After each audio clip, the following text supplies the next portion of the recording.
তুমি তো WBCS executive এ group, তাই তো? স্যার আমি ওয়েস্ট বেঙ্গল রেভিনিউ সার্ভিস বলছি।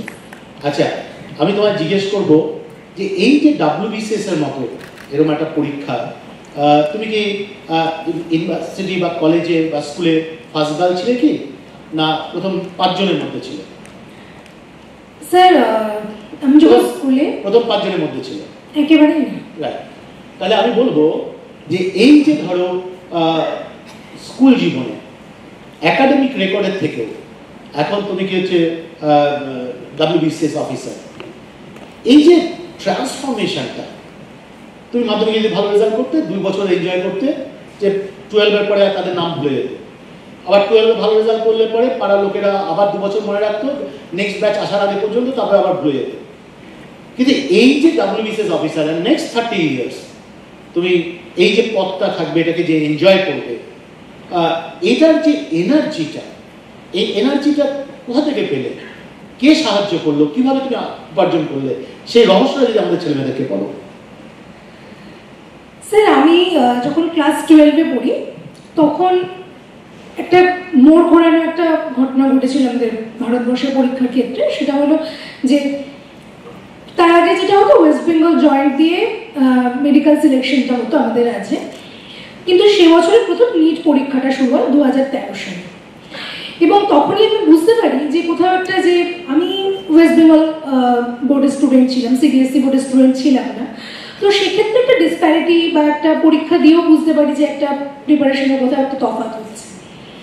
তাই তখন মনে আছে আমার যে আনন্দ, আমি বরাবরই স্যার যে খবরের কাগজ পড়ার যে অভ্যাসটা, এটা আমার মধ্যে অনেক দিন থেকেই আছে।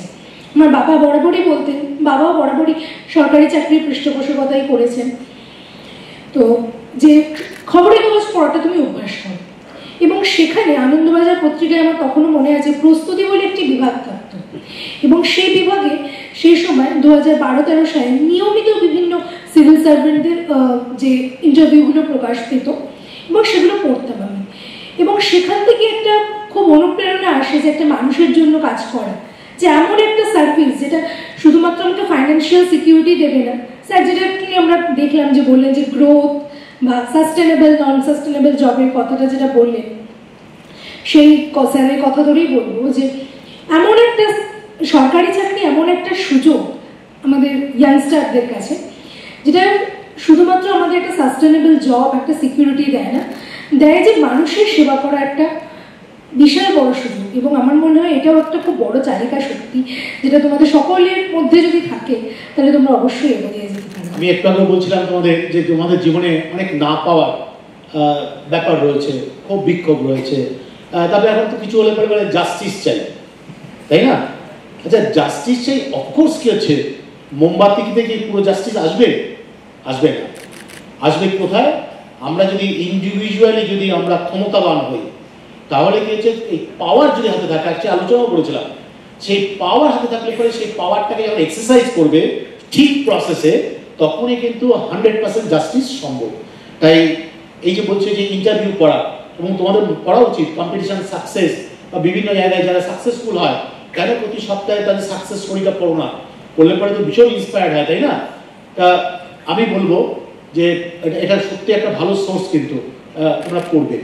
আমাদের ছেলেমেয়েদের জন্য তুমি কি বলবে? আজকে এখানে দাঁড়িয়ে আমার মনে পড়ছে সেই দিনটার কথা, যখন আমি হয়তো ওখানে বসেছিলাম, সেটা এখানে ছিল না, সেটা খড়দায় একটা ইনস্টিটিউটে তখন হয়েছিল স্যারের ক্লাসটা।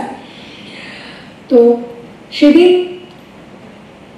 একটাই কথা বলবো যে 2018-তে আমি প্রথম রাইজে আসি পড়াশোনা করার জন্য, এবং তখন আমি অনুভব করি, তার 1 বছর আগে থেকে আমি বিভিন্ন পরীক্ষা দিতাম, কিন্তু তখন আমি যে অনুভব করি যে একটা সায়েন্টিফিক গাইডেন্সের প্রয়োজন আছে, এবং তার জন্য রাইজকে এবং সুমিত রায় স্যারকে এবং রাইজের পুরো যে টিম, শুধুমাত্র আমার শিক্ষক শিক্ষিকারা নয়, যে সিসিও স্টাফ, সাপোর্টিং স্টাফ, সকলে যেভাবে সাহায্য করেছেন এই সায়েন্টিফিক যে একটা পড়াশোনার মাধ্যম, যেখানে আমরা যে study material, right from the study material, যে এসএমগুলো আমরা যেগুলো বলি, class work, homework, monthly test, প্রত্যেকটাতে যে নিজেকে বিচার করার যে ক্ষমতা, যে হ্যাঁ আমি কতটা ইমপ্রুভ করছি প্রতি মাসে, প্রতিদিন, প্রতি সপ্তাহে ইনফ্যাক্ট যে মিশন 100 পরীক্ষাগুলো আমাদের হয়, যে কোনোটাতে হয়তো আমি ফার্স্ট 10 পেলাম 100, সে 110 থেকে 160 বা 70 বা হয়তো কোনো ক্ষেত্রে দেখা যাচ্ছে যে 90ও পেয়েছি, যে সেই যে জার্নিটা সেটা কিন্তু করতে হবে। এবং তার জন্য যেটা বারবারই বলা, যে খুব নিয়মিত পড়াশোনা করতে হবে, একটা নিয়ম মাফিক পড়াশোনা করতে হবে, একটা রুটিনের খুব প্রয়োজন আছে।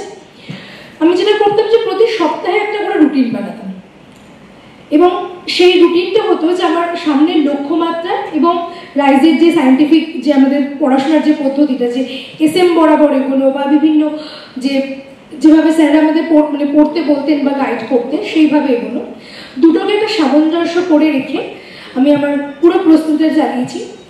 যেহেতু আমার প্রস্তুতির সময়কালে কোভিড অতিমারির মতো আমরা অনেক কঠিন সময়ও দেখেছি, বা বিভিন্ন ক্ষেত্রে দেখেছি যে পরীক্ষাগুলো ডিলে হয়েছে বা এরকম ধরনের অনেক সমস্যা আমরা ফেস করেছি।